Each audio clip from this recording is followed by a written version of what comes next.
সংবিধান বনাম তৃণমূল। বাংলা আজ দিদির গুন্ডাতন্ত্রে সবুজ ফাইলে বন্দী। ভোট নেই, ভয় আছে। গণতন্ত্র নেই, আছে বুন্ডাতন্ত্র। এটা রাজনীতি নয়, এটা তৃণমূলের ক্ষমতার নগ্ন দাপট। তৃণমূল জামানায় বাংলা আজ এক ভয়ঙ্কর প্রশ্নের সামনে।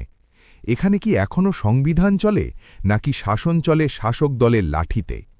বিরোধী মানেই মামলা, বিরোধী মানেই হামলা, আর ভোট মানে ভয়, রক্ত আর বুথ দখল।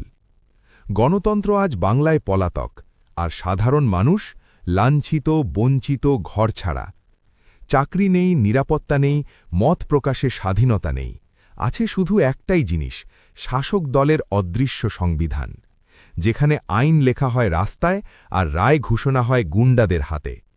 রাজ্য রাজনীতির ময়দানে আজ প্রশ্ন উঠছে, বিরোধীরা কি বেঁচে থাকার অধিকার পাবে?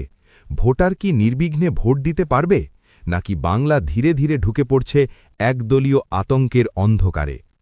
মুখ্যমন্ত্রী মমতা বন্দ্যোপাধ্যায়ের শাসনকালে বাংলার প্রশ্নের ঝুলি খুলতেই বেরিয়ে আসে হাজারো প্রশ্ন। ভারতীয় সংবিধানের ১৯ নম্বর অনুচ্ছেদে দেওয়া মত প্রকাশের স্বাধীনতা, ২১ নম্বর অনুচ্ছেদের জীবন ও নিরাপত্তার অধিকার, বাংলায় কি এখন শুধুই কাগজে লেখা? এই কি গণতন্ত্র, নাকি পরিকল্পিত গুন্ডা শাসন?